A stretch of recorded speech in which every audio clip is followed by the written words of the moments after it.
right, welcome in, gentlemen. Don't have any ladies today. So welcome to the Deep Funding Town Hall number 12. Share my screen.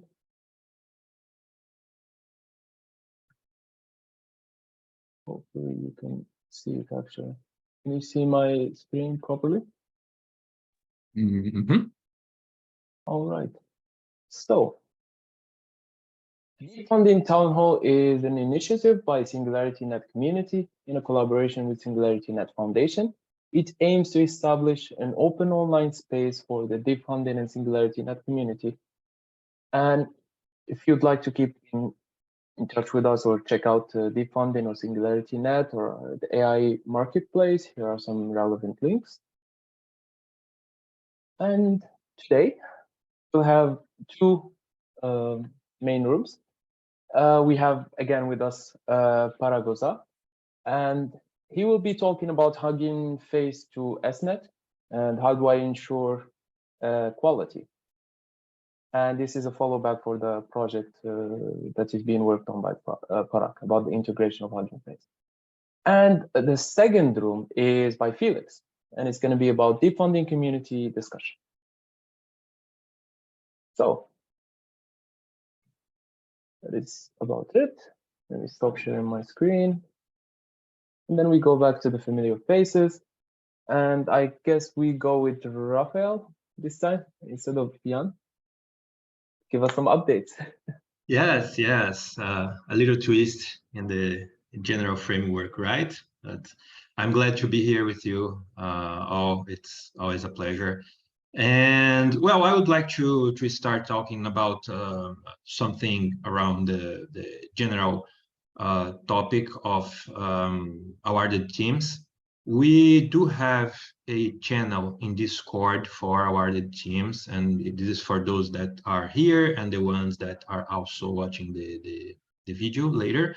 It's important to be well keeping up with the information there, and especially I've been talking to individually to teams that have sometimes doubts or they are willing to implement something, and potentially it's a good way to have it solved or to have a better understand about what they are trying to do or what you are trying to do, to discuss with the other teams, right? Sometimes something that you are trying to do it already have been done by other teams, and you can get feedback from it. So start to using more that awarded channel, awarded teams channel on Discord. If you don't have, if you are not added to it, please reach out to me, and I will be more than glad to add you guys, okay, into it. Important. And I'm talking about this because soon we are going to have some a topic also related to it. Guys, some of you participated in our last governance call last week, and we had a discussion there, a very good one, about how to proceed in the next deep funding following our community-driven decisions, and how we always like and love to hear from you, your perspective and so on.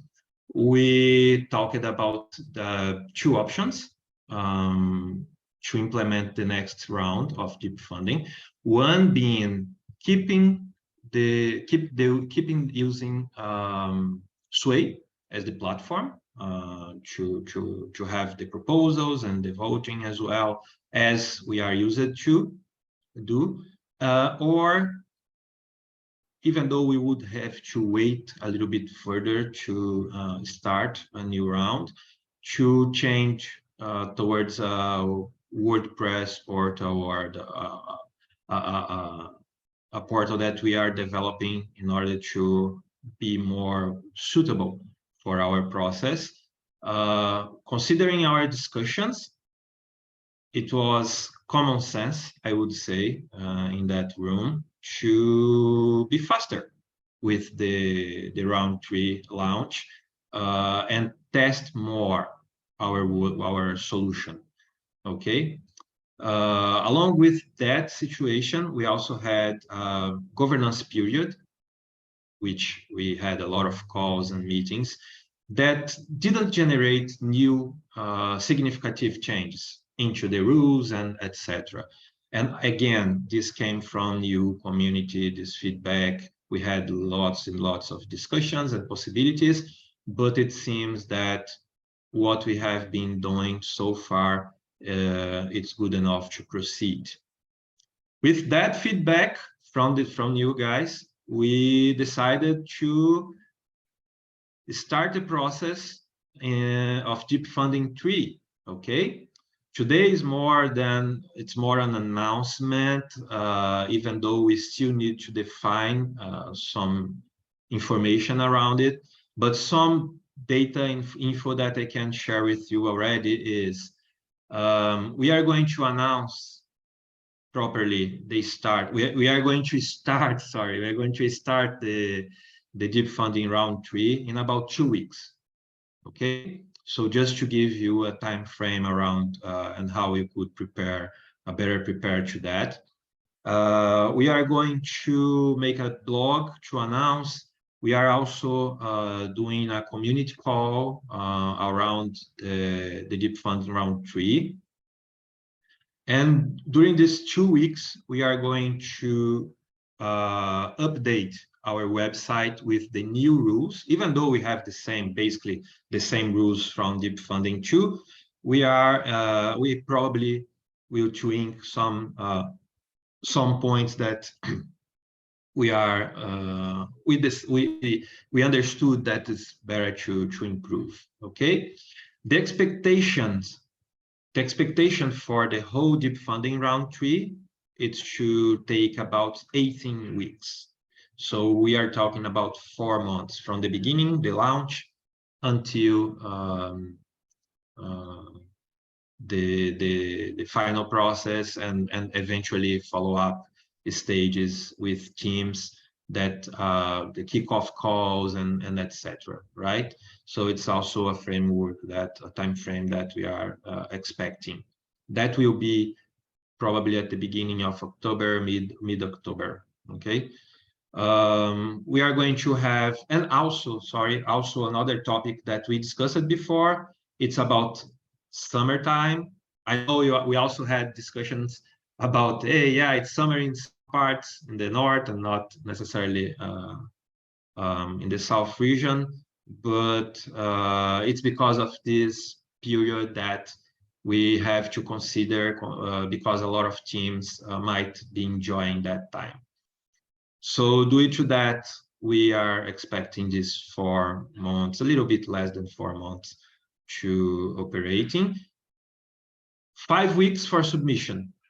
Okay, we are going to have around 5 weeks for teams to submit proposals. We are going to have 2 operational, if I may say, operational fronts.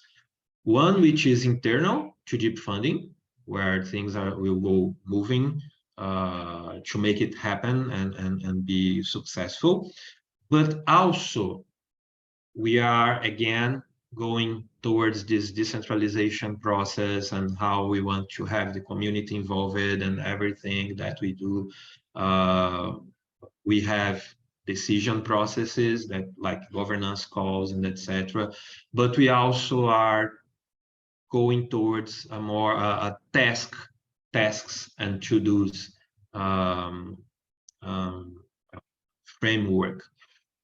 We already had 2 of the 3 types of work, which would be peer reviewing, eligibility reviews, and a 3rd one that we want to implement, which is the milestone reviews.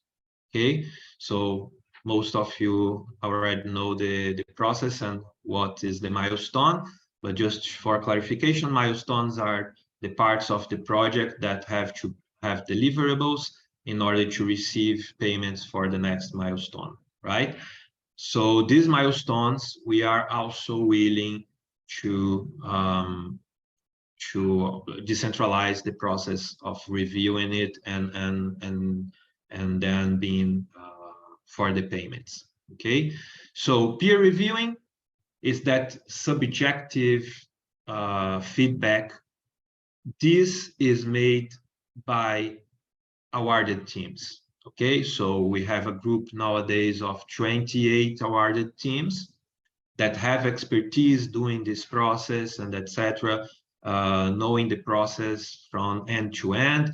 That's why we believe these teams are more suitable to understand and give the feedback on in a subjective way if those projects are supposed or not supposed, but if they are in a good way or not, okay, from proposals. During the voting, during the submission time, okay? Eligibility review is basically if the topics of how a project can be eligible is not with upstanding the standards that we have, they are going to be informed first.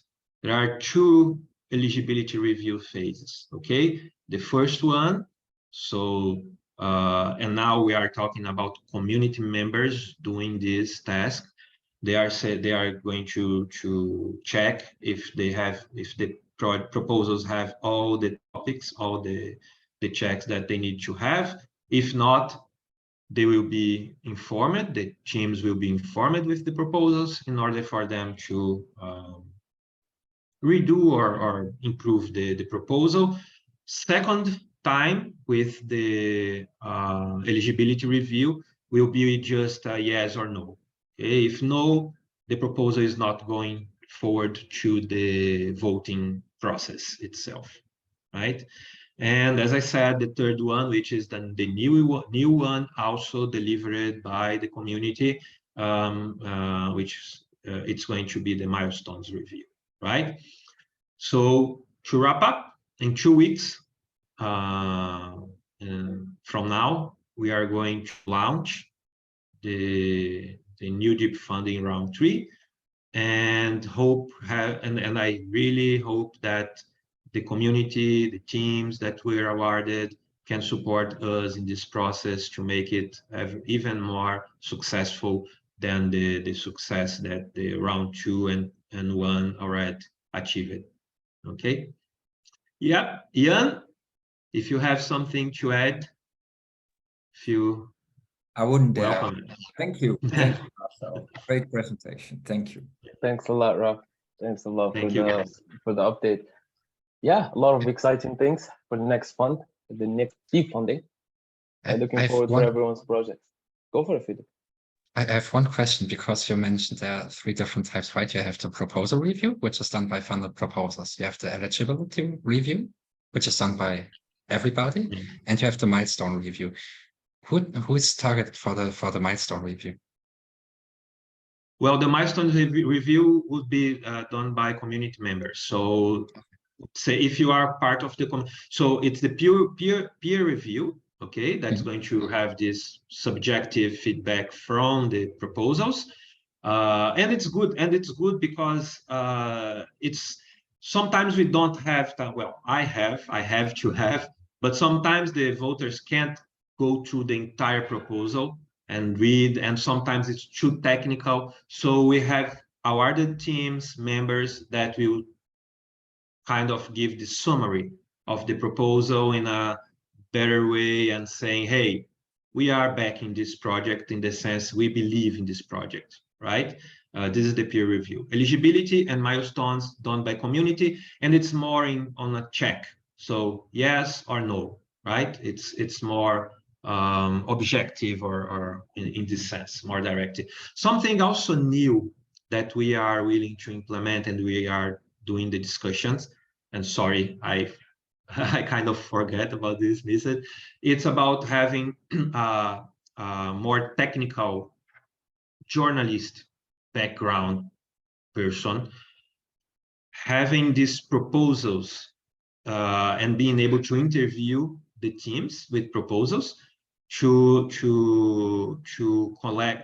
gather the right information to pass to voters and to people from community in general that are going to vote, right?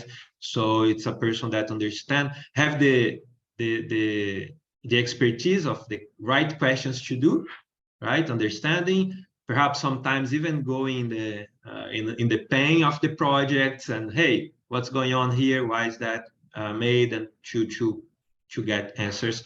This is also something that we are going, and then doing the short videos, about 5 minutes, to explain to general community about the project. Yeah, can I add something here?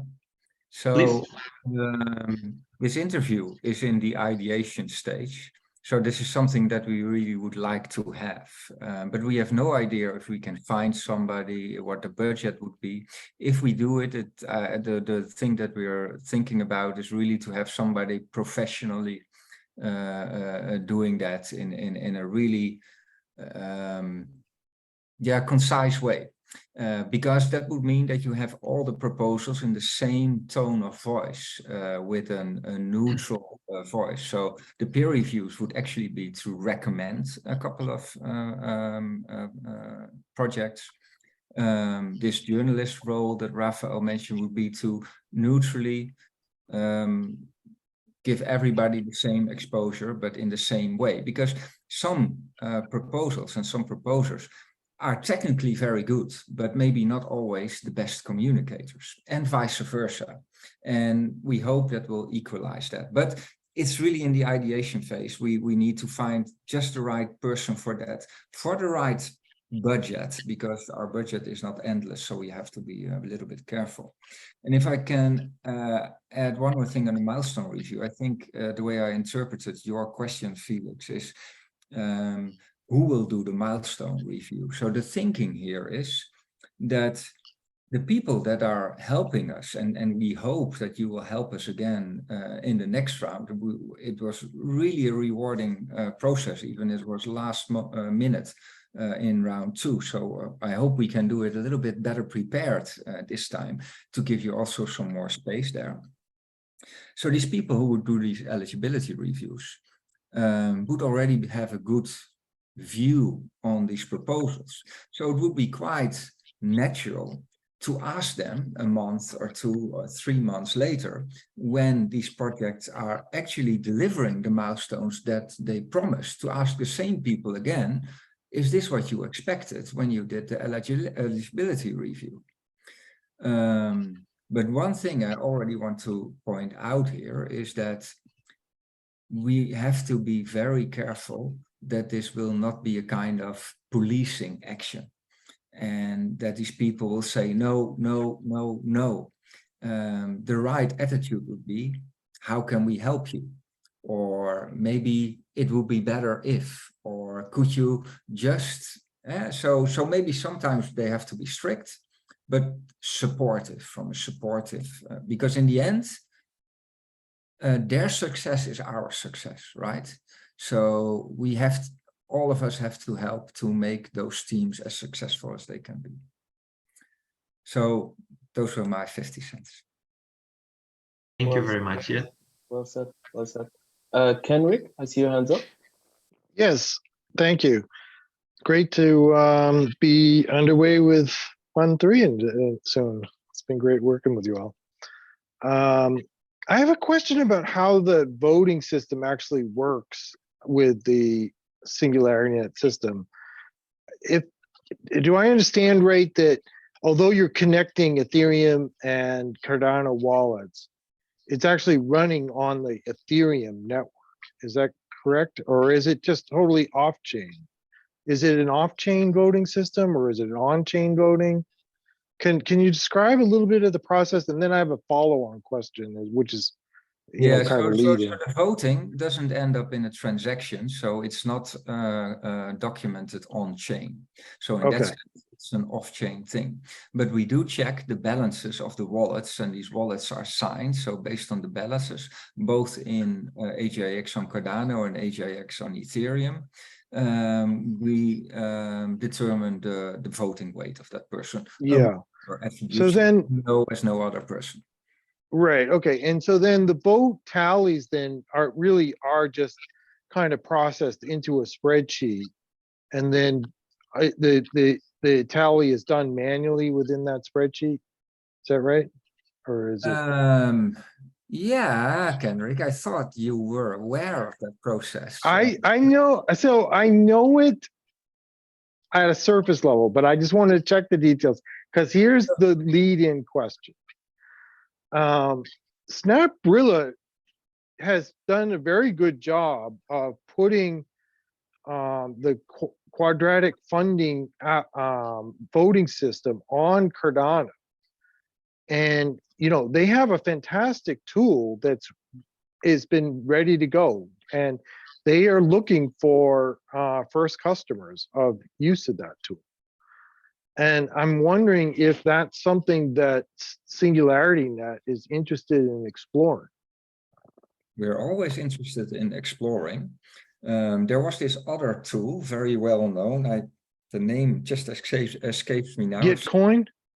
No, the voting, another voting portal. Very. No, I can't think. Radical X Exchange. No, Peter, don't you Okay. know that other platform that is used to have community votes? Maybe on Ethereum Snapshot, but Snapshot, yeah, Snapshot. Oh, that's Ethereum, of course, yeah. So we are dual blockchain, so we have to have a solution for that in any case. So Yeah. I'm sure SnapRilla has that, but indeed Snapchat, we looked at that at the time, and it has had a number of downsides. So so out of my head right now, one downside was that everybody could make a proposal to be voted upon anytime without any control on that. So that was not ideal. Another thing, more important, that was hard to also have staking, tokens in staking and tokens in liquidity pools being part of being counted. And there was also a gap there that would allow you to have some tokens counted double, I think. Maybe also because these other things. So we reviewed that very carefully, and we feel that we had some leverage over that.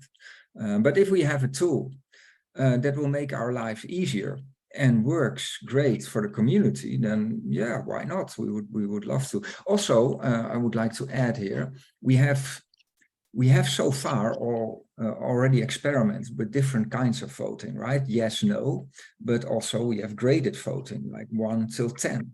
So that would also be a requirement for a third-party tool. Yeah. And it is possible that in the future we'll say, we'll go for another way, that we say you have 30 tokens and you can divide them over the projects as you want, which would be a completely different. And I'm not saying that we are going to do this, actually, probably not, but we would like to keep these options open for experimentation. And yeah, I agree with that. In fact, that last one fits well into the full quadratic voting process, right?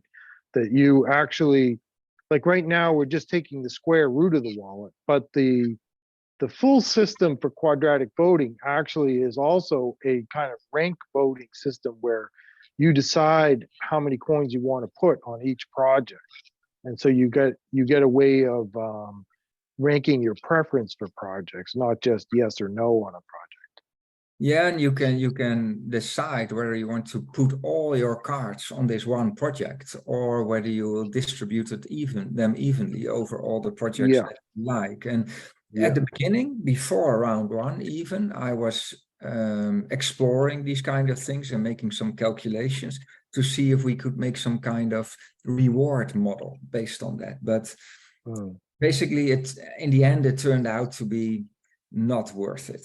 But the system itself might still be interesting, but one of the 5,000 things to be explored and experimented on, I think. Okay. But, yeah, well, I brought it up because I've been impressed with what the SnapRilla team has accomplished, but I'll ask them whether their system runs on the Cardano network, but it's an interesting question as to whether it could be linked with the Ethereum network wallets. That would be a great question to bring up. Yeah, so we have our wallet linking tool for that, and we aim to improve that a little bit. For starters, the UX needs to be better, but there are some other improvements we can make there. And we think that might also become a tool for third parties to use, and it would allow you to add multiple blockchains if you want, relatively. In that way, connect whole communities together. So if they would be interested in that, then we would be wide open in some kind of. Okay. All right. Okay, very good. Thanks, Henrik. Thanks. Great addition. So, do you have any other questions? Do we have any suggestions? Otherwise, we can go on for the breakouts. Couldn't see Parag joining. So I would then actually, because my room was mostly like deep funding community discussions, and I think it's exactly what is happening already. So I would say just go on. I guess, yeah, that's the yeah. At 2 topics, but which actually had been addressed. But happy also to follow up a little bit on the voting thing. I think what could be interesting is Melcometa. This is an arm of DC Spark, which, if you know about this, DC Spark is one of the largest bodies in Cardano's side. They built half of the ecosystem themselves, and they do a lot of bridges. And Melcometa is their bridge branch. Trying to find the link there. Curtis, maybe. Do you know where which the right link is? Sorry, to what now? To Melcometa? Yes, exactly. I can find it. Especially to the EVM bridges and stuff. Ah, yeah, okay, found it.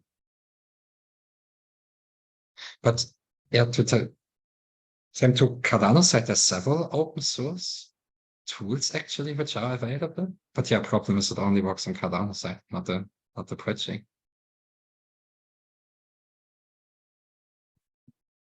But yeah, we'll have to look maybe a little bit around and see what is there. And that also DC Spark and Melcometa do a lot of open source stuff after all.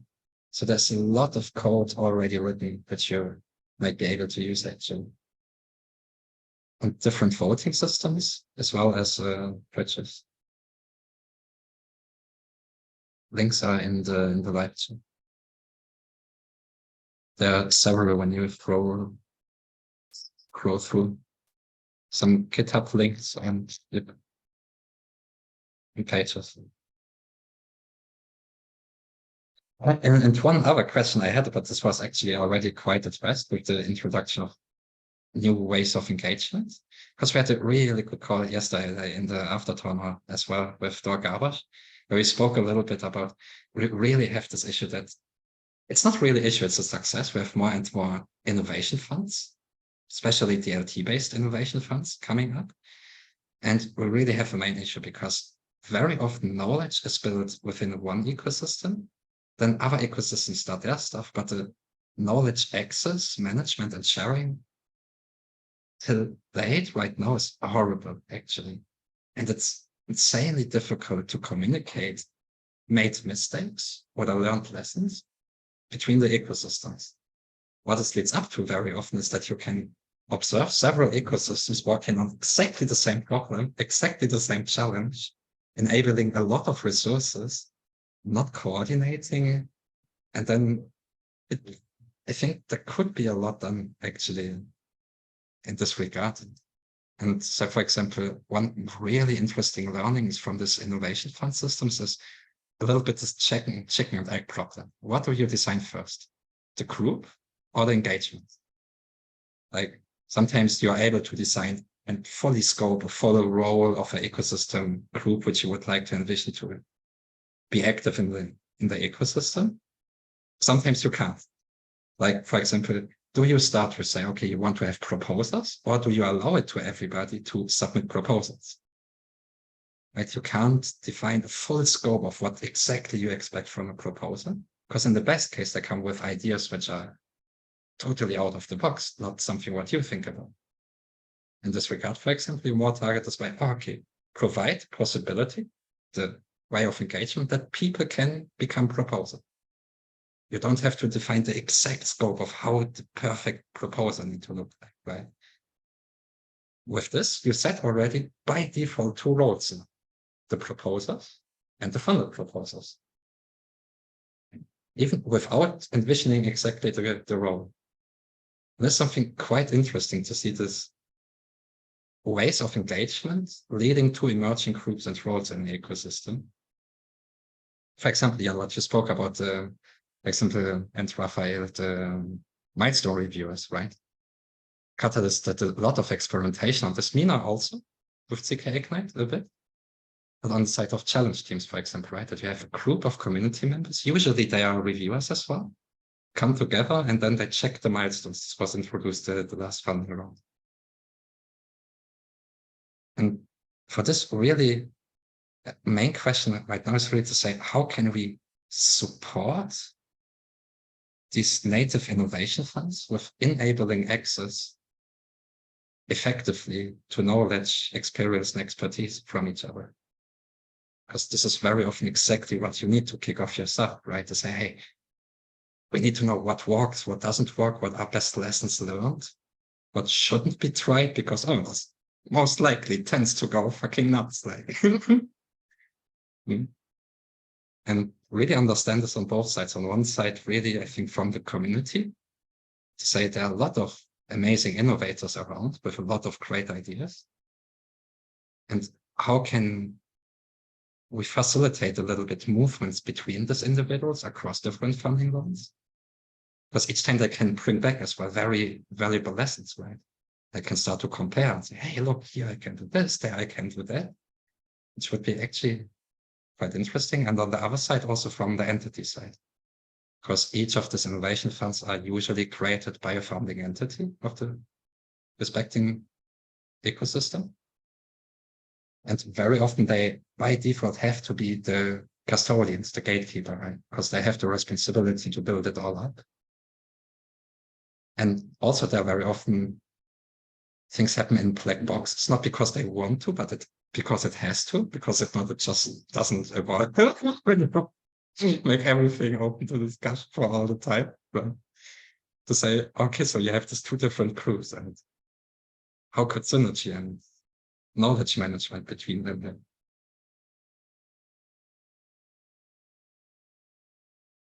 I can make a few random remarks on this that just pop in my head. Maybe they're not the most important thing, but the first thing that came to mind is, yeah, why am I not looking more at everything that's already being built in the community? Because it makes a lot of sense, yeah.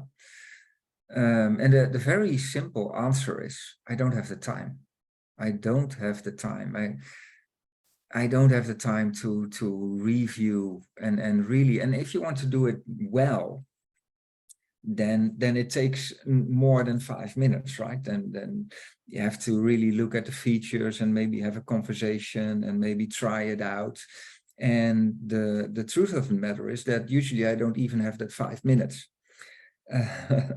So a good way, an ideal way of this to work would be to have community members reviewing it and maybe giving their preference to certain tools or certain approaches or certain processes across ecosystem, so that would be already a way for us to learn. So like Kenrick was saying right now, and maybe I was a little bit defensive, but I do appreciate the suggestion. But here already again comes the problem. Now I have to look into that, and it adds to a long list of things where I have to add in and where I have to distribute my my attention. So it will probably go, if I put serious more than 5 minute attention there, it will take away the attention that I should be giving to something else.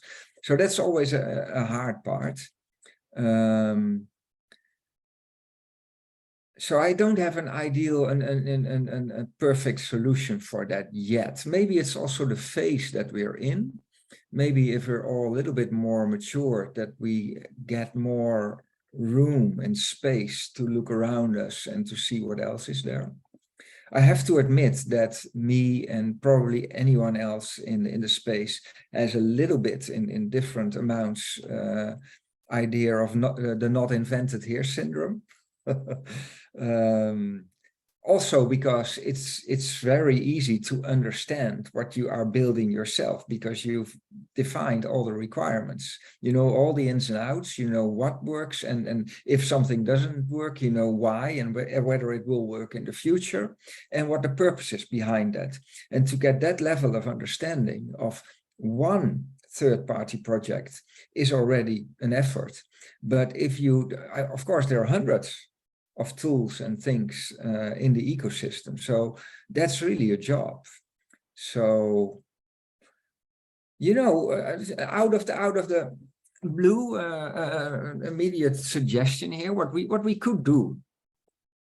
It's a wild suggestion here. I'm good at making wild suggestions.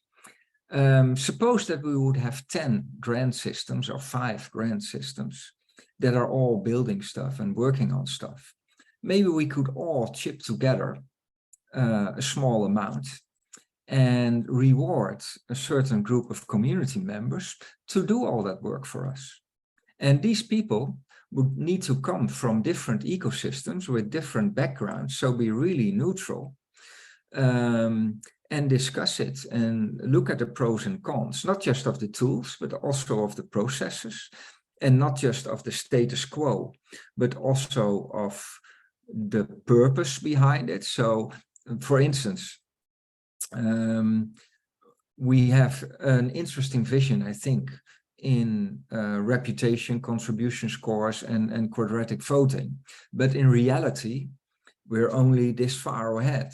So, in order to give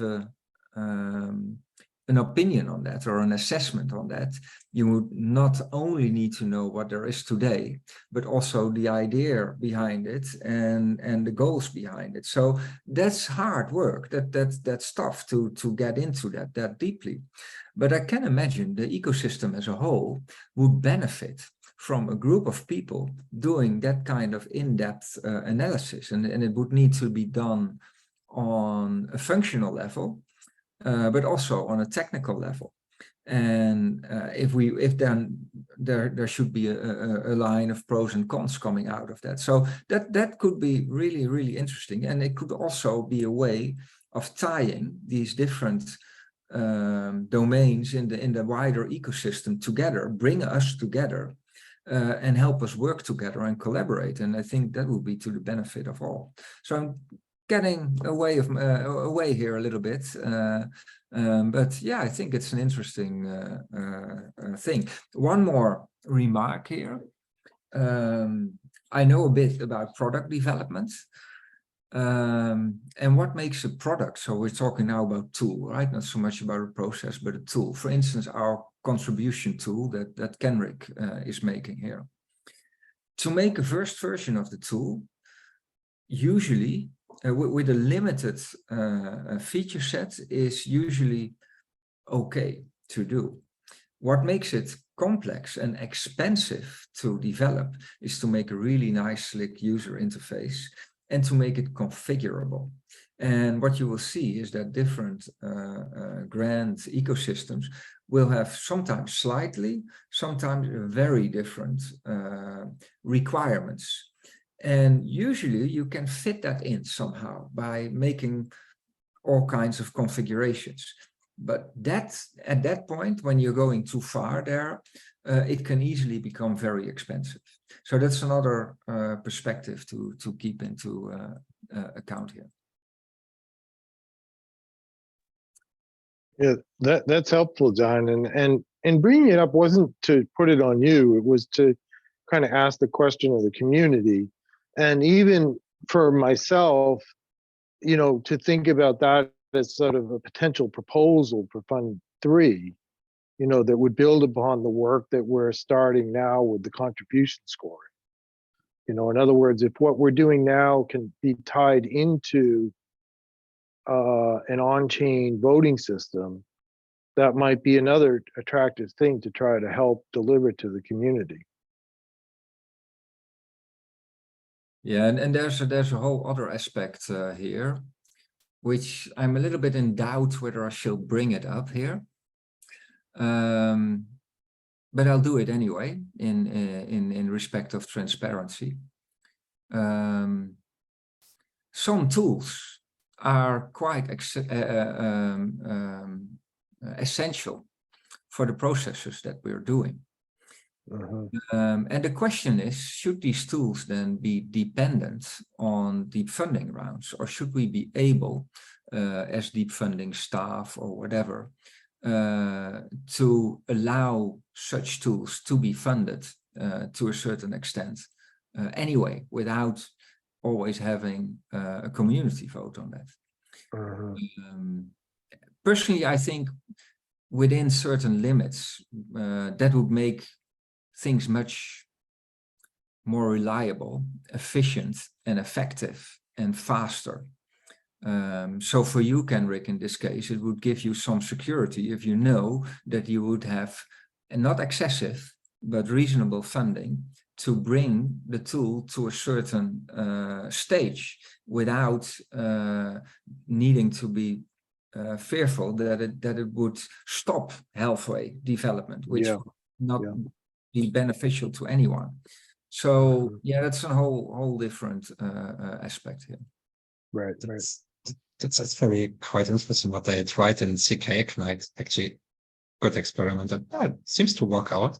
They said, okay, once a proposal is funded, they proposed the funded proposals direct follow-ups. Actually, they had access to mentors, business guides, even VCs, to the regard where they come to. So to say, oh, okay, you don't have to develop your tool across multiple funding rounds and each time apply to the thing. When the community already said, yeah, okay, you can do it, because it's usually how it tends to end up very often, that the project, it develops itself over several funding rounds. On one side, this is really cool because like this, you create this innovation fund native startup somehow, right? For example, in Qatar, this is really interesting to see after 2 years, the most of the early projects are now companies. And that's something really interesting. You create your own native startups, a very unique sort of thing there. And this necessity to go through a certain kind of funding rounds is quite nice anyway, because it's like this, they shape a little bit that direction. They submit some proposals like this, some get voted, some don't get voted. So they focus on this one, the community decided focus on. In the next funding round, the same, the next funding round, the same. Usually not everything gets funded. Only some proposals get funded, and this is what guides them to the direction. Just beautiful, because you can say it's a startup which you build in your own community by the decision of the community, even the scope of the startup, because it's defined like this. Though up until a certain point, now it becomes really difficult for this project. Let's say they come into a mature position, they have developed, they incorporated, set up their stuff and whatnot, and now still rely on the proposals. And very often these are like startups, very often from people they didn't build businesses before, right? So it's the first time they build a company. They don't know how to enter the business world, for example, in this regard. This is like a common theme, and there's very little support on this actually to say, oh, okay, this proposal becomes the enterprise. This your startup can be your unicorn actually, right? How to make sure actually they have really everything they need to go quickly and effective into next steps. Right. Yeah. The thing that occurs to me is that contingency is also important, right? So it can be that if we do 4 rounds and we have a certain tool set that requires 4 rounds to be fully matured, or to be matured to the level that we think, okay, now go into the world and see if you can get ahead without funding. But it might very well be that in round 1 it is approved, but in round 2, maybe because there's a little bit more competition, maybe because half of the voters are on holiday, I don't know, it doesn't get voted on. And that immediately will give a problem for the team. So what will that team do? Will they disperse and do other things? Then it's very likely that in round 3 you won't get it back anymore, and that knowledge and experience is gone. So yeah, you could even say that for the first phase, maybe there's some rationale to have the community help us decide on these things. But maybe it would be okay to then, as a follow-up, take responsibility to take the next steps. And I have another idea, but I'll keep that for a moment. I saw Kenrick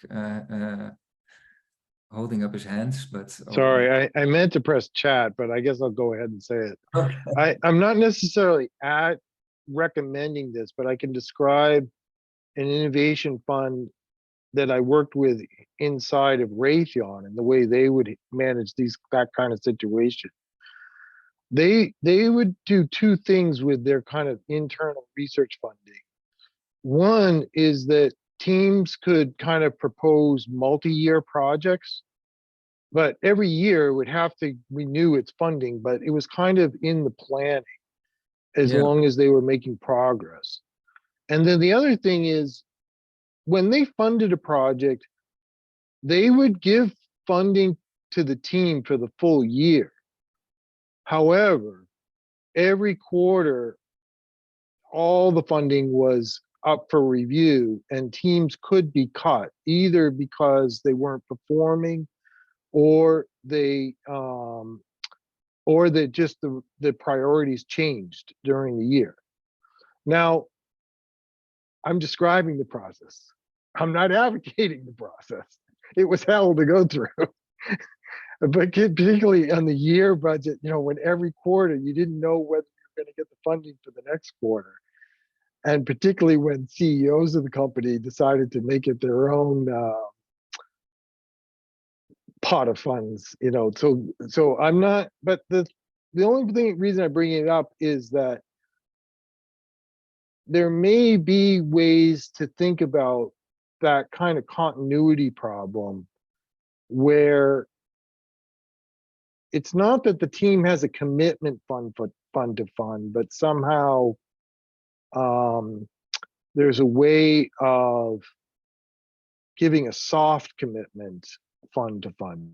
And I have no idea how to do it, but there might be ways to well, maybe another way to think about it is the following. And again, I'm not necessarily advocating this, I'm just putting the idea forward, is that if funding rounds were a little bit larger, but it was kind of understood that at milestones, teams were going to be cut if they didn't perform. So in other words, it was kind of like a larger pool, but also an understanding that not the whole pool wasn't going to be spent, because during, at milestone points, teams that didn't perform as well were cut back in their funding. That's maybe one way to think about it, is you kind of give a soft commitment up front for a larger amount of funding, but you also make it clear to teams that they only get the full funding if they actually perform on it. Yeah, that's interesting. So I think we still need to have the milestones in place, and the milestone related. Yeah. I think that is still good, and a very good quality and progress check. Right. I agree. But in other words, the point would be that if you're a little bit tougher on those milestones, if a team, and again, I'm not necessarily advocating this, I'm just kind of describing a process that I worked under. But the bottom line, it was tough as a performer, but the bottom line of the approach was you were given a full years of funding, but you had to be aware that thing, each quarter you were going to be reviewed. And if either your team wasn't performing or they had changed their priorities, there was the possibility that your team would be cut. Yeah, yeah. I need to think it through. I don't have a Yeah. clear immediate answer. I wonder if it fits in our current pool structure. The issue there is that if you make a serious tool, then it might also take some significant budget. So our current tool pool E, as we had it in pool in round 2. Would not be adequate to that. I think we had 75K there, but there could be 5 or 10 proposals being rewarded or whatever. So not sure if that is the best fit, even if we would double the size or something, which we might, I don't know. Yeah. So that would need to rethink. And also thinking about maybe at some point we can reverse the process. So instead of having to say yes again to the next stage and the next iteration and the next iteration, we can assume that it is a yes, unless we can get some significant no vote from people, and then we'll investigate. So that might also be a direction, but how to do that exactly, I don't know. Right. And That's an interesting case. Like the follow-on funding for a project could have a sort of reverse threshold where, for instance, for a project to start, you have to cross a threshold of yes, but then for the follow-on funding, it's kind of crossing a threshold where the community says, no, don't continue this project. Yeah, interesting. And that would fit better in what we now, in our governance rounds, I think, than in a general deep funding round. So in the governance round, we could do some retrospective and review assessment and then say, should we continue, yes or no? But yeah, this needs some further thinking. A third way would be to use a representative entity for this, like the supervisory council, which we still intending to re-elect, but then maybe with even clearer mandate than today. And maybe they could be the judge, and they could actually say at some point, well, you're not doing so well. You have to step up your game. Otherwise, next time we'll put it up to a vote, something like that. Yeah, exactly. I think that's a very interesting process to think about. Yeah, there's so much ground here to discover. That's all part of the fun, right? So let me give you one more new idea that just popped into my head when Felix made his proposal or his suggestion. And this is an even crazier idea than the last one. So I might take all of this back this evening or tomorrow, but just for the sake of discussion. It's recorded. We will have it. Yeah. Oh, excusez le mot. What I can imagine, not at the first stage, but maybe if this would work, right? This kind of collaboration between different grant programs or like-minded blockchains with similar purposes. I would love that, to have that. And if we would have a group of people reviewing what is being done in these projects, tool-wise and process-wise, and we would be paying these people, all of us, to be compensated for that in a modest way.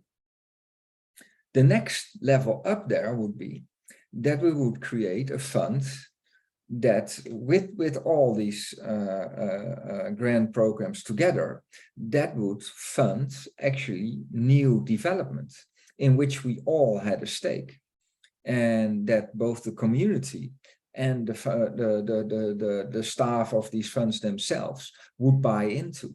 And of course, there need to be checks and balances. What if 4 like it and 1 hates it? Does he have to pay for it? A lot of things to think through.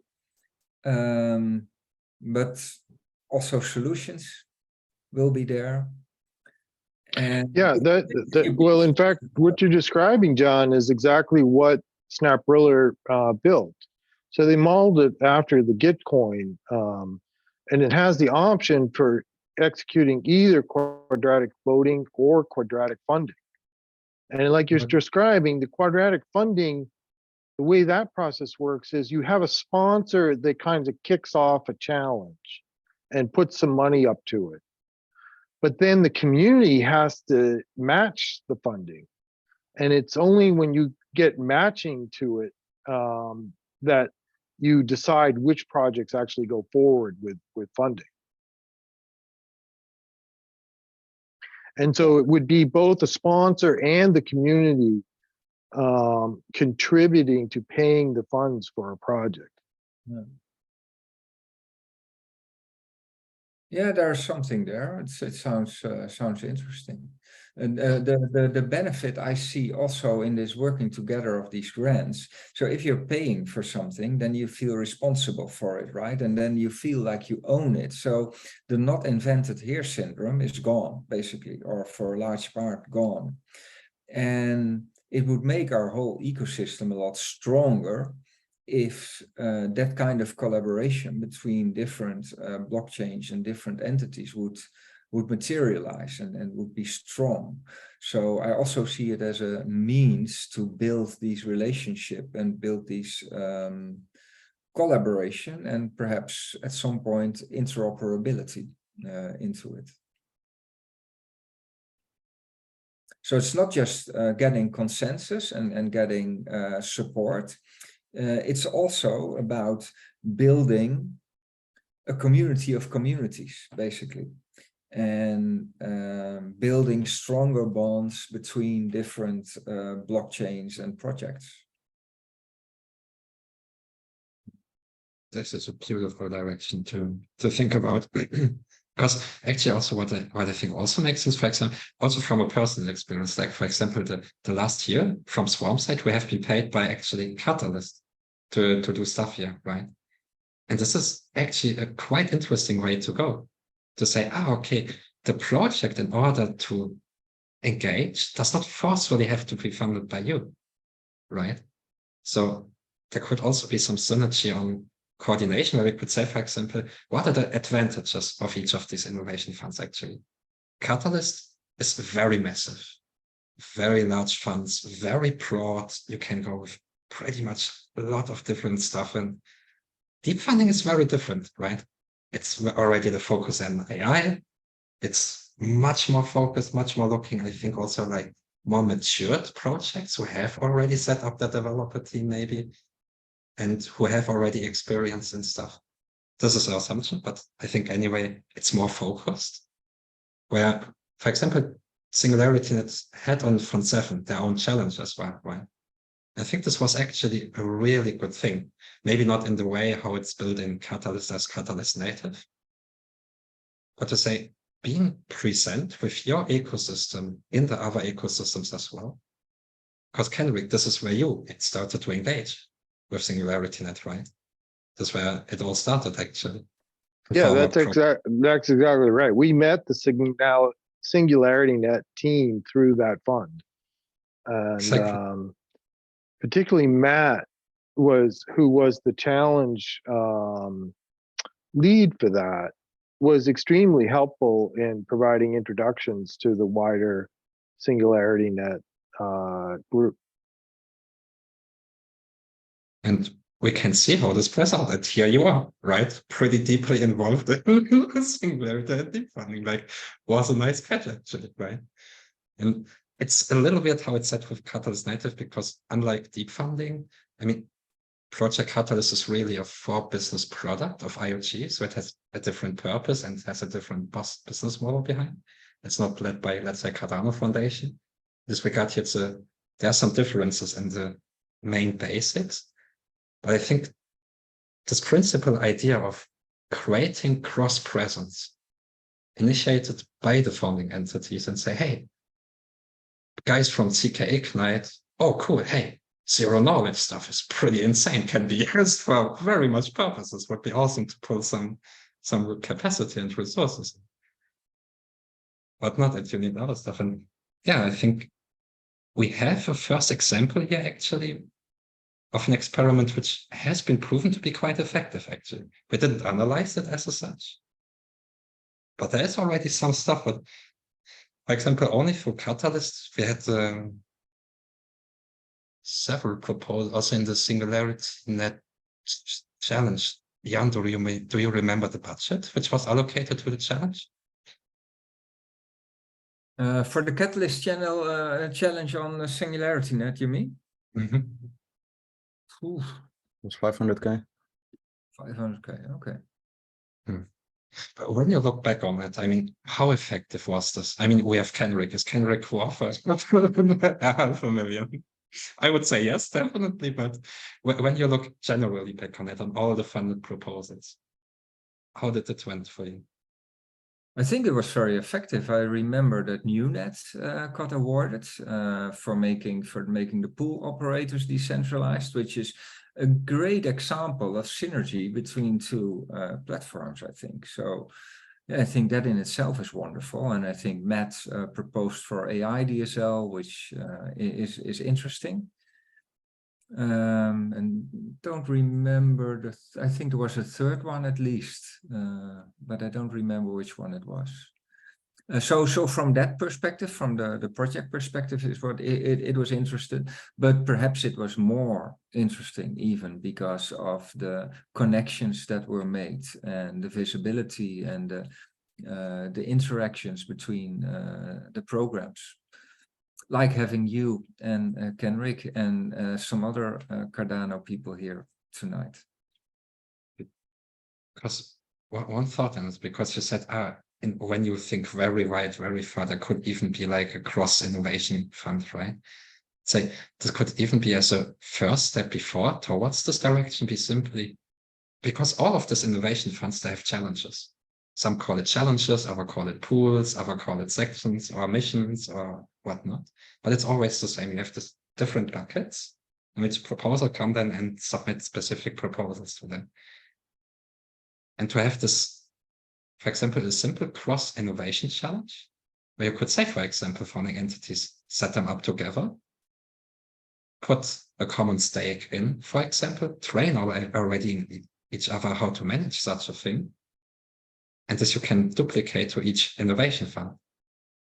The funny thing now is they are not synced by time, right?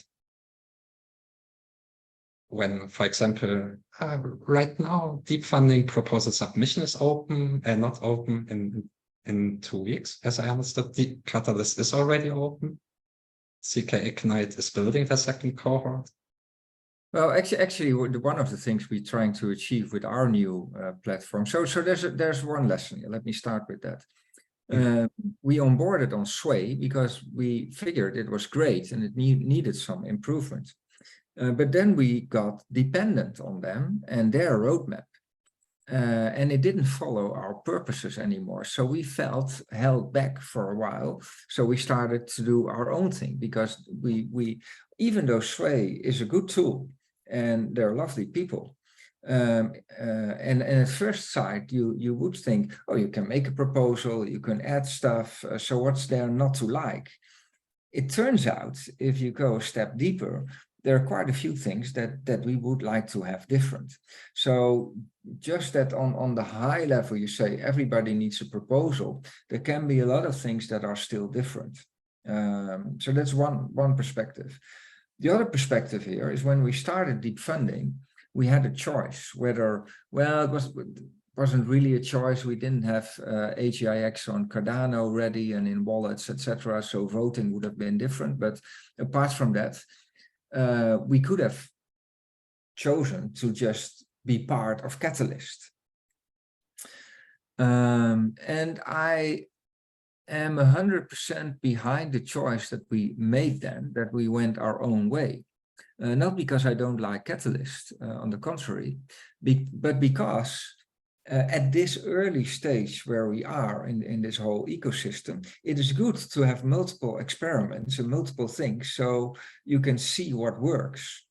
Then, of course, I imagine that for certain functionalities or over the whole thing, there will be a phase of consolidation, where maybe things will grow more together and will become more alike. Like cars at some point started to look more like like each other because they all need to be streamlined and etc.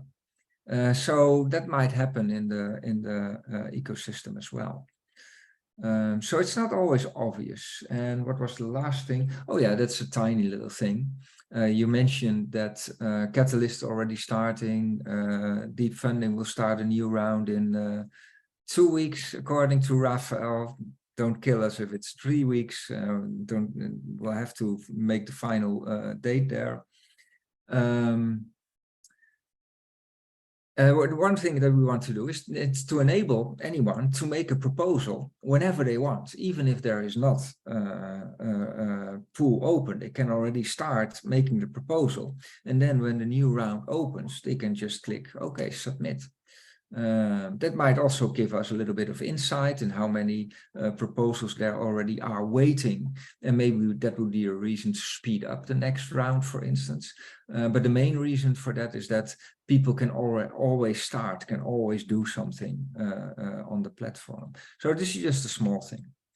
And all these things tie back together. If you want to make the one tool that rules them all, it has to be a Swiss knife. And then you get into a very interesting discussion, which is all over the development world. What is better? The siloed Swiss knife app that can do everything? Or do you go for a best of breed approach, where you have a Lego of applications, where you have 100 building blocks, and based on these smaller building blocks, everybody would be able to create their own perfect solution.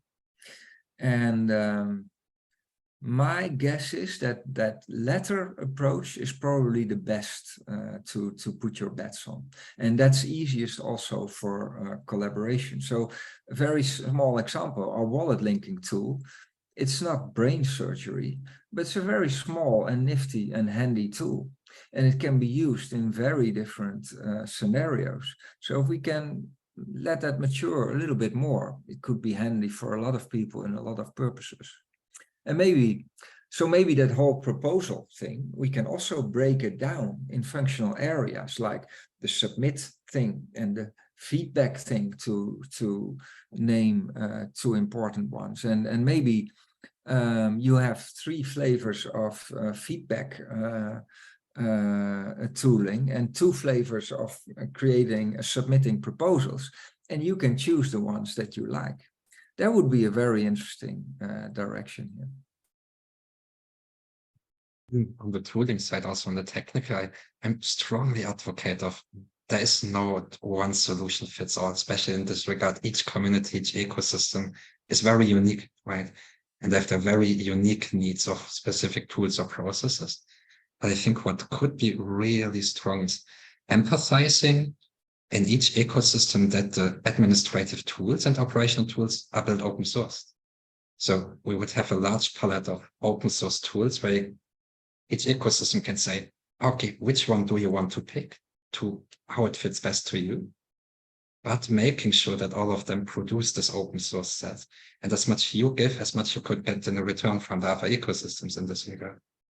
I think this would be something like, and APIs and SDKs, fucking important as well, allowing the community to communicate with your network, right? If they don't like your voting front end, they can spin up their own ones, right? For example, like. Yeah, actually, a while ago, I made a proposal for a platform similar to our AI platform, but then targeted at building blocks like this. So it would need to have some different attributes and work a little bit differently. But we could make it in such a way that all these kind of backend processes would be microservices on a single platform that could be used by anybody for anything, basically. That was quite ambitious, and not sure if we need to start there. But if we could, with a group of projects, carve out a few functional areas that would benefit all of us, and we could make some open source components for that, and then maybe at some point people will add to that. And I can even imagine that if it is API based, which it probably will be, that if you launch a new component there, you would get paid by the API calls that it is created. So the more successful your component is, the better rewards you have. So that would be an incentive. We're building castles here right now, but it's a very nice castle. Yeah. And you know, that's our second. It's our DNA at SingularityNET. We're always building castles where there's no lack of ambition, I always say. So I'm a little bit tainted by that. No, not really. I already had that the way before that. Well, yeah, so every journey starts with the first step, Felix. So yeah, I think a first step to come together and talk about these things with a number of platforms like Catalyst and Deep Funding and what else is out there would be a very good start.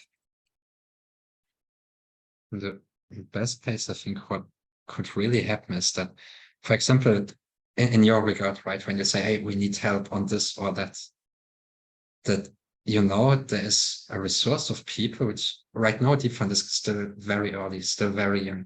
And there's not a lot of people with actually who have the expertise and experience to really go nuts and go in. And to say, how can we cultivate these experts in the ecosystem while at the same time building networks to these experiences in other ecosystems? So for example, it's like a humanized search engine, right? Where you say, okay, person X from this innovation fund, that's a really urgent topic. He needs really good insights on this, but his own ecosystem does not provide it yet. Where can quickly good answers come from in this regard then? And I think it's really nice to say in this context, we're playing the same sport, though in different teams. To say we can benefit in this regard from each other. And there are a lot of very innovative communities around the space, right? Ergo, fucking amazing. Polkadot does some awesome stuff. You have Cardano, you have Mina. Yeah. And these assets, they are not really recognized yet. And I think there's a massive value, totally unused, where we can simply start how we don't need forcefully to create something new. Simply saying, how can we connect things to each other? And really tapping into massive knowledge and experiences which are not really used right now, but which could be very useful if they would be. Yeah, I totally agree. I totally agree. I was a little bit afraid by the sports metaphor because sports is associated with competition. But here we have different teams, but yeah, also on different fields. So maybe there's here and there a little bit of competition, but I think there's much more opportunity for collaboration and getting stronger together. There's a whole world to win outside our ecosystems. So yeah. I love the term human collaboration, but technical competition. Because it's good to have some healthy competition which push you forward and say, whoa, what the fuck, that would work. But yeah, you're right. As long as it's constructive competition, indeed. So I'm still thinking about that. So you're saying Polkadot and others, there's so many things that are being built and so many, maybe there's so many small jewels out there that don't get enough attention. And right now I'm only thinking about the functionality that I'm eyeing because I know we need it. But I'm sure there's also a lot of functionality out there that I don't even know that I need it. And that might be even more interesting. So So I like the idea of having a group of not too biased people. Everybody is biased a little bit, but not too biased and constructive, open-minded people that would actually be monitoring the ecosystem for all kinds of tools and things, etc., and summarizing them and putting forward their pros and cons and expectations or something. If we would leave that to the general community, then it could very easily become a tribal thing, right? My project is best. So therefore, I think we do need to have a more dedicated group of people that look each other in the eyes, that know each other, and can talk about it in a constructive way, and then come up with a more, well, let's put it this way, a less biased assessment of all these things. And I think that in itself could be very valuable. So good discussions. I was totally unprepared for this, but it's like a gift. Thank you.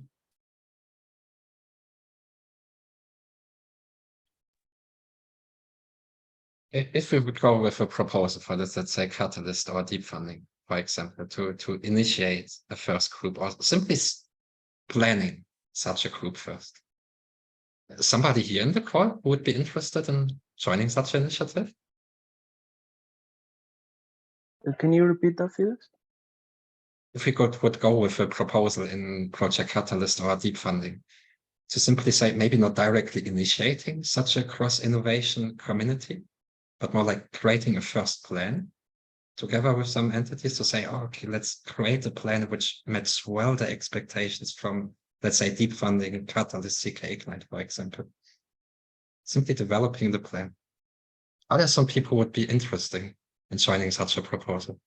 I wouldn't mind Well, to if I talk to Chris and to others from other platforms to agree with all of them to make a small fund, and it doesn't have to be that much. So to get this started, and then after 3 months or something, we could see if it's going anywhere and if it will work. But then we're already all of us committed to it in a way. And then it won't be a Catalyst proposal that was awarded, where the other teams will have to commit to, but it will be a joint initiative. One thing, what could be feasible, submitting the proposal, and it's simply about the plan. So we don't need serious funds, right? We don't have to submit large requests for the budget, actually. What is interesting is just to get a community opinion on it. So we could go simply with one draft, very low budget, simply say, hey, it's just about getting some conversation started. And mostly just looking, are the communities actually interested in this? Submitting it in Catalyst, submitting it in Deep Funding, submitting it in SingularityNET, see what the communities say. And when the communities say, yeah. What you're describing related to the work that Nori is doing on Odin? On some sort, it's another natural response, I think, to this need of this cross movement. Just so those that aren't familiar, there's a fellow in the Catalyst community, Nori, who's been very good at facilitating conversations. And he's starting what could become a Catalyst members-based organization, but he's also framing it in a broader, across cryptocurrencies and technology, something he's calling the Open Network Innovation Network. Open decentralized. Right? Open Decentralized Innovation Network. Exactly, Odin. Yep. Yeah, Odin. And it looks like it'll be a good effort. I'm looking forward to working with him on it. True. Curtis, you had your hand up, and Juliana too, I think. I was just going to say, off, but great to see you all. Yeah.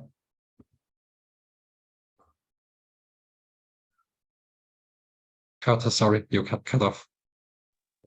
I was just saying that we're planning some proposals as well through Decipher for some very similar concepts. And the question that comes up first is, how do you start? What is the foundation of that type of relationship, or to end up with a tool that can help benefit these communities, including SingularityNET? Where do you start? We've sort of identified the proposal as a collaboration framework.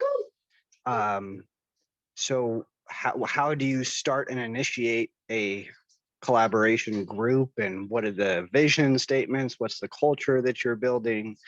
And then how do you actually create a business model out of that collaboration itself? But I'm curious what your guys' thoughts are on what is that foundational start for what you're talking about. What's the smallest scale proposal that would initiate the effort you guys are talking about? Common issues and challenges. When enough people face the same suffering, creates unity. Really weird fact about humans, but this is the most perfect.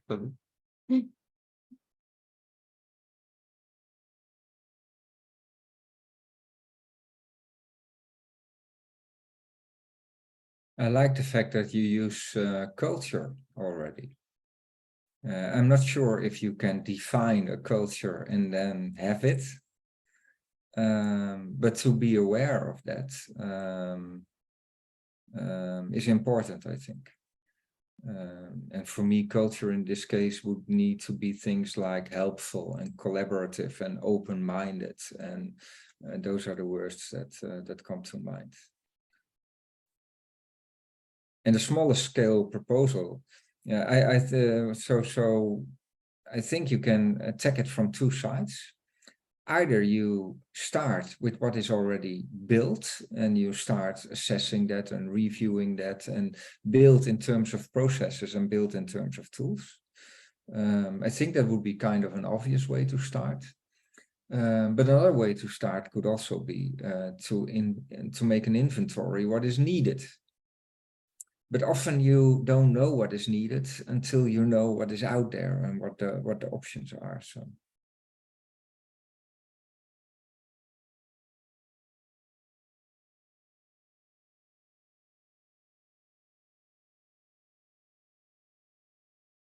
I just thought about my answer. I think I missed your question, Curtis. So, understood.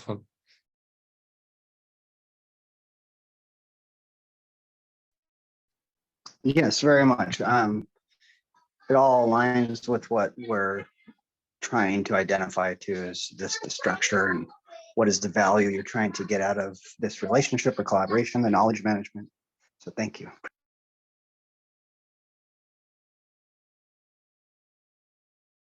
I think you also mentioned what is the smallest possible plan you could make for this.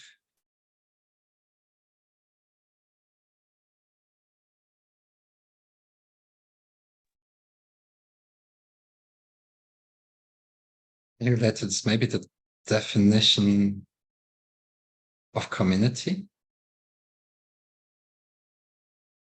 For example, Ben O'Hanlon, one of the managers at IoT, he works on a thing which calls a minimum viable community.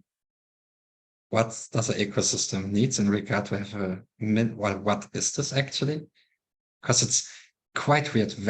So often we use the word community, though in which context?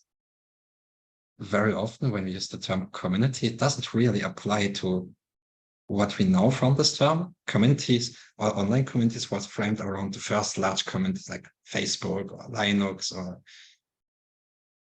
okay, bad putting Facebook and Linux into one bucket here, sorry.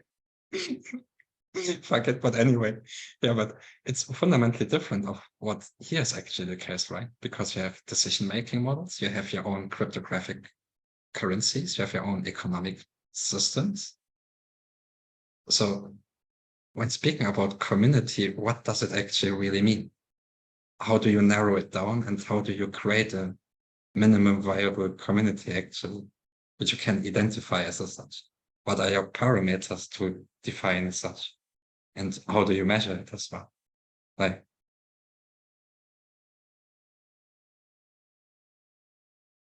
for example, to you, how would you, for example, Rojo, how would you define community? I actually want to add into that, like maybe this doesn't apply to SingularityNet, but something I noticed in Cardano, I guess it applies to Ethereum as well, is that the word community in that doesn't really apply in its classical sense, because what I notice, especially from Twitter, is that there are some groups inside, let's say, that are using this specific infrastructure, let's say Cardano. And these groups share nothing. Literally, some groups share nothing besides the infrastructure. Nothing whatsoever. They believe in different things. They have different goals, different visions, different everything. They just have the infrastructure in common. So you can think about it as people that are living in the same building, but they have different companies. Each floor is a different company. They share nothing but the building. They just go into the same building every day, but besides that, that's one of them is a financial company, the other one is a, I don't know, like an education company, clown company, whatever. But yeah, like how do you apply community to that? I think it's more appropriate to talk about communities under the same infrastructure. Well, there's a difference between having transactional relationships and having some kind of parity in vision and ethics and those kind of things. And I think if we're talking about building a community, we're looking for more than just this transactional thing. I mean, I can give away money and people will come and take it. And is that a community? No. Is that what I want? Not necessarily. What I would look up, what would be an important attribute for a community, is that the sum of the people is more than all the individuals. So we make each other stronger in some way. Very often tends to become the opposite when you have large bodies growing, right? Very often you can see this phenomenon that you have amazing individuals, and now you put them into a group and they don't get any shit done, right? And it's phenomenal, right? It's quite interesting. But yeah.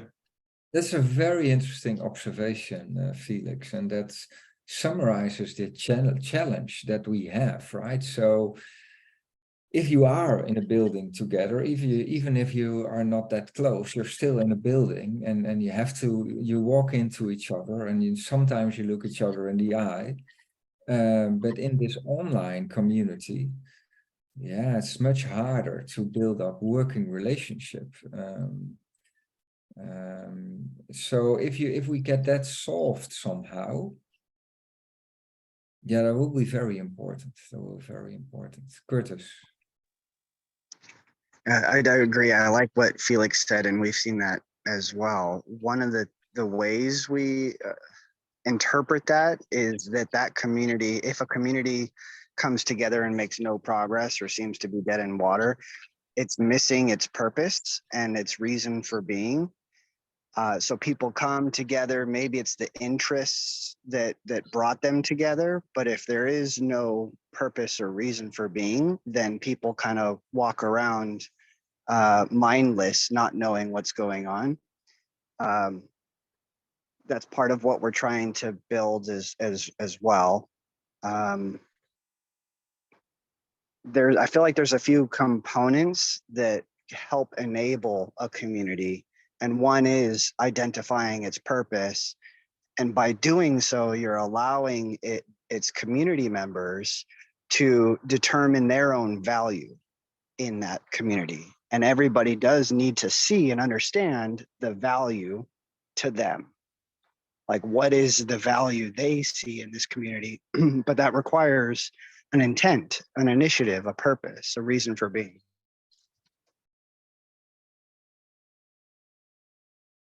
I agree. That's a necessary ingredient.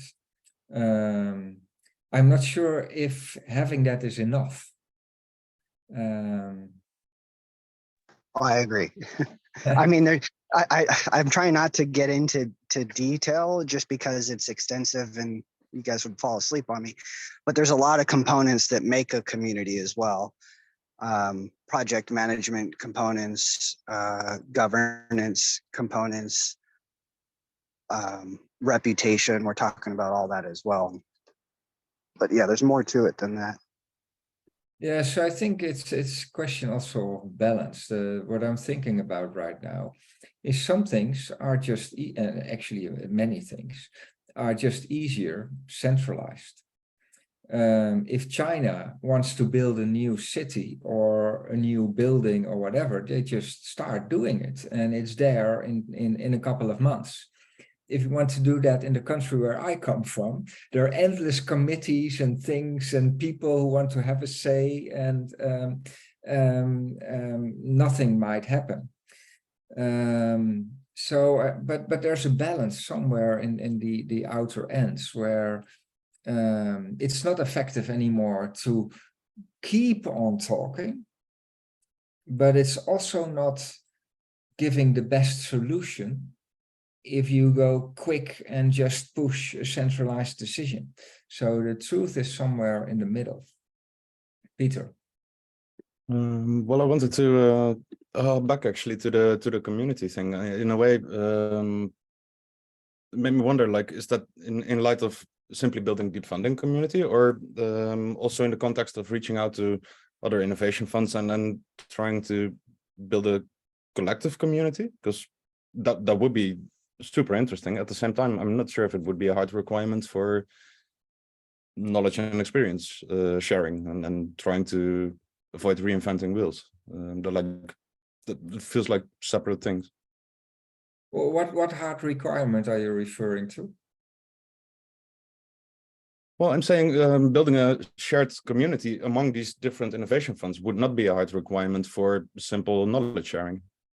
Or simple knowledge sharing, but well, I think culture there is also important, for instance, but it can be on a different level. So each of these platforms can have an own community and their own purpose, etc.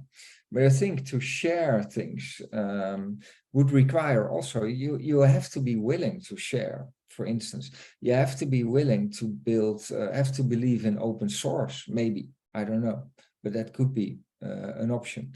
You have to be open-minded, because if I go there in that committee or whatever, in that meta community, with the state of mind, my token is best, the rest are shit coins, and I'll show them, it's not going to work.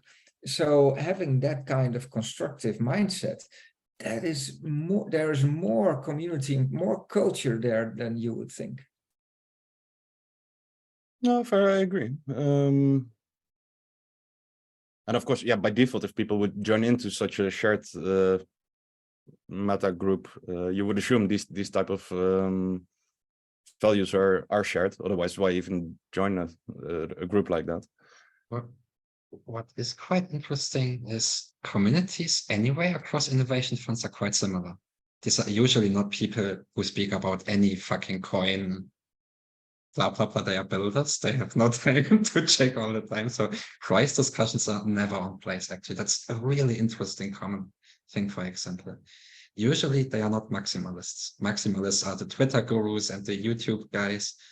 Very often, not really the builders. The builders understand very often, hey, wait, they use the same tools as us. They use very often Git books from other ecosystems, right? By the protocol. So, and also just from experience, for example, what we did with Swarm from Cardano Singularity side, we never really saw when we had conversations or something like things becoming insanely weird and boring, and you see massive misalignment between, or differences between, who's that?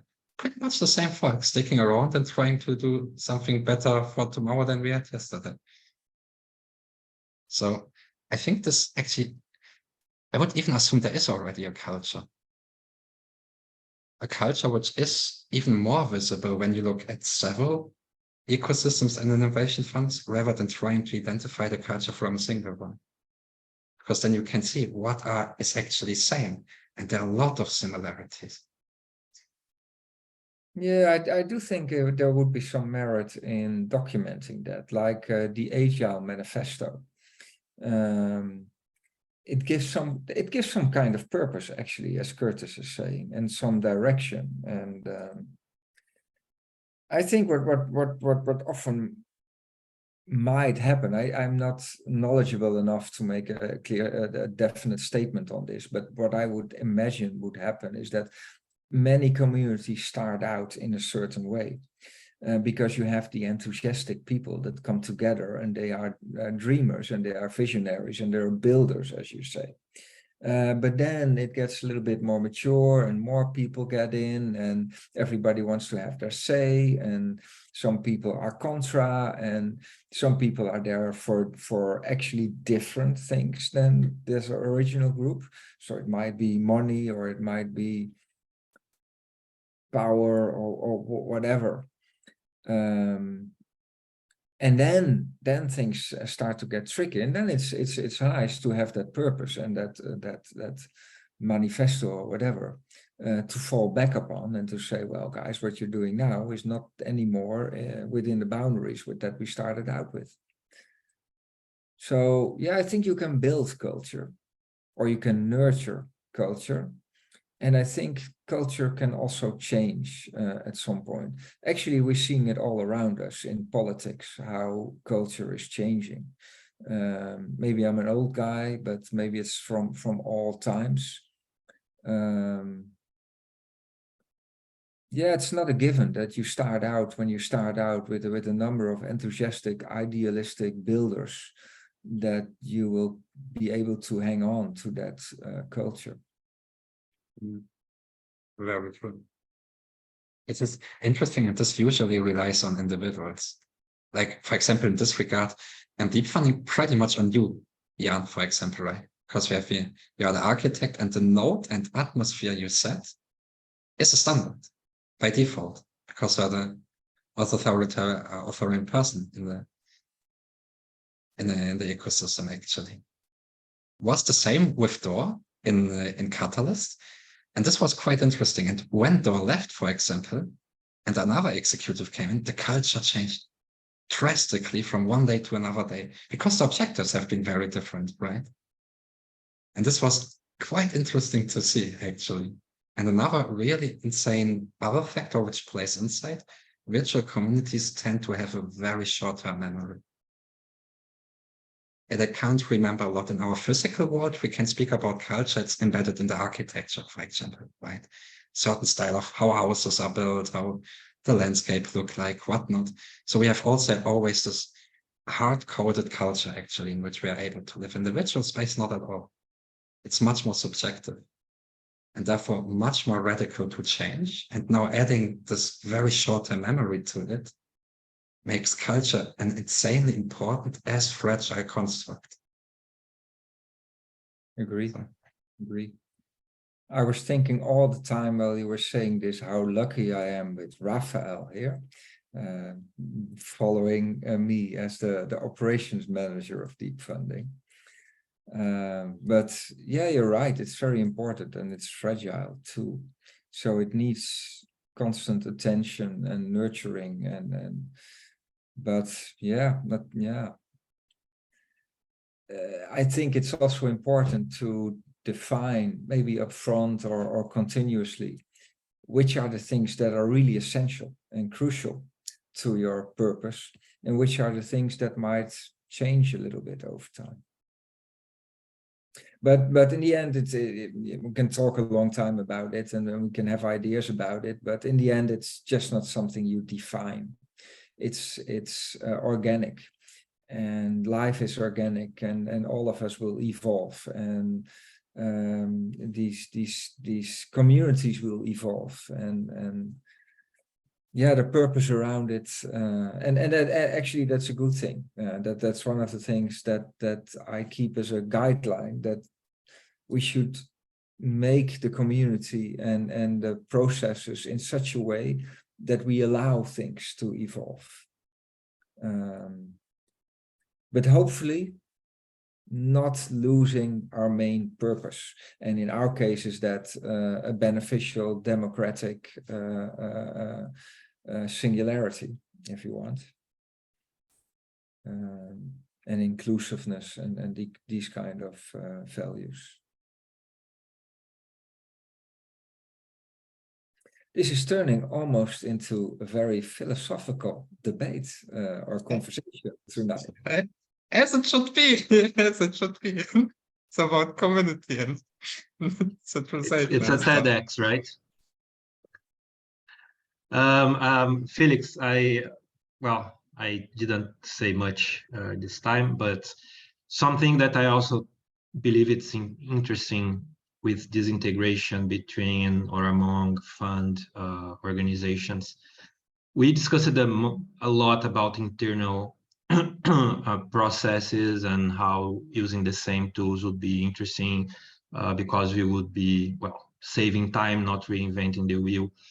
But at least from my perspective, I also consider very, very important thing, which is, I call it interoperability, okay, between or among the funds, which can take us to another level of integration, and also goes towards community, this community-driven and how people believe in things. Because now we can have projects that applied first in deep funding, going to another round in Catalyst, and perhaps getting back to deep funding or going to a third one. And also because it's a friendly environment, because they already know kind of the processes or the tools that have been used in one or in the other. I can here see a lot of projects that prefer to stick with one fund, because, hey, we already know, we already won an award once, so let's keep here. Let's try here and here and here again, fund 10, 11, 12, 13, and so on. But having this interoperability between different funds, we can also increment the quality of the projects that are going to apply, because they are going to, for instance, they already applied in Catalyst. So now they are applying in deep funding with the same project, or of course, another feature for the project. But we know that people there have the knowledge about the processes. They are, we can have trust in them. So that's another benefit that I see in this overall framework that you are discussing here. That's a good point here. So, and I think that's important to mention. Yeah, this, like, the collaborative body should not replace the focus from ecosystems to their own communities, but rather providing a supportive layer around, right? And saying, oh, okay, one of the additional values could be definitely to improve the quality of proposals, right? You can say also, because in innovation fund communities, you have already sort of a target group, right? Which you can address. You know, these are builders and innovators already. So. Mm-hmm. And considering sometimes the purpose of each fund is different. For instance, we focus in artificial intelligence. You can have now a first step in your project, your proposal, which is not related to artificial intelligence, but you do see in the second or third iteration, artificial intelligence being something important. So you already have in your a roadmap or your timeline, 2 grants from now, I'm going to apply on deep funding. So this perspective of long term, it's also important to have for the teams and proposals for them to be thinking in the future as well, and not only in now, this grant I'm going to develop and be vanished with the money. I mean. This is actually also something what popped up in another discussion. It said this could be actually quite strong, let's say, level what SingularityNET actually is able to provide. For example, in Catalyst, everybody prepares for hundreds of fake proposals and fake assessments by AI, right? And very often and there are no AI experts around, right? But hey, we have SingularityNET there. Ah, which coincidence? There's a lot of AI experts actually. Hey, could we have some help, some insights on some stuff, right? Because it's a very new problem, and it will be definitely a massive problem, right? Because AI engagement on these funds for sure will come to all of us, right? Indeed, indeed. I gave a benefit now around this framework that we are discussing, but I would like to also be a bit of a devil's advocate here, because something, yeah, no, it's not to that, but something that is very beneficial in the general DLT landscape, it's that it's kind of heterogeneous, right? Things are different between platforms and communities and etc. When we go forward with a project or a proposal to bring this in a more centralized way of thinking, let's say, because if processes are too close and tools that you generate the processes, they are too close, what we can see happening is this involved blockchain platforms becoming more homogeneous in the sense of what they are doing. So this is something that, well, first we should discuss if this is really a problem, or if it's something from my mind, and how to avoid this. I guess Jan just said about the cars. I love cars, right? But lately I've been seeing cars and they are all the same for me. If we get cars from the 80s, even 90s, we think the same brand, different cars, totally different cars, and now you look and one look like the other and the other and the other. I believe this wouldn't be, and it's exactly because of the efficiency of production and because of the mindset of the people. We have to be minimalist, right? To avoid polemics and to avoid people that doesn't like some parts of your car, in the situation I put it. So we have to be minimalist. And then when you are minimalist, all the brands starts to go in the same direction, losing this variation of styles. So this is something that we should avoid as well, in my perception and point of view, between platforms, right? So this is something that's tricky to, it's good in one side, but we have a trade-off, in my opinion. Well, I do agree that, well, diversity in general is a good thing. At the same time, if you figure out a way to go on something, yeah, then to complain if others also start to use that very effective way of doing whatever, yeah, it will lead to more homogeneous situation, but based on a good thing. It's like Amazon that patented their one-click checkout button. Doesn't help the rest of the world to do those things. But yeah, I think we can have both. If you go for that Lego landscape, where everybody can use the things that work, but configure them in their own way and put their own look and feel and their own tweaks of processes. I think being too much the same is not something that is my immediate worry, I would say.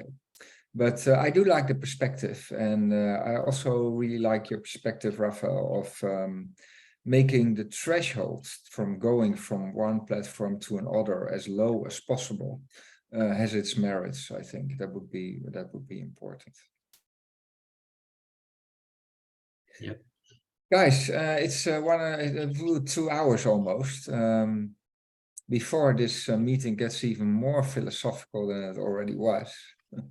I think I'm heading for another thing, but I really appreciate it. It was a great talk. So yeah, it's good to have a talk with not 20 agenda points that you have to touch, but to have some yeah, free space to discuss these things. So thank you. It's freestyle, Good. like a mountain bike, right? It's let's do it. And I think also really healthy sometimes just get also a little bit head out of their own stuff and look on it more from, okay, what is actually happening outside there as well? Because we have to focus on our stuff, right? So we tend to be very looking into each rabbit hole and everything, and then sometimes, yeah, we miss out on not miss out, but yeah, it's difficult to recognize what is going out there, right? That's like Jan mentioned before, bandwidth. You don't have time to look all the time alone. So this is really valuable because lots of good ideas and thoughts were shared there. Thanks a lot. From my side, I will definitely go on to push up this slide because I think there can be a lot of benefit for everybody. And yeah, and have a good evening. Thanks a lot, everybody. Thank you. Thank you, Felix. And thanks everybody else for the discussions.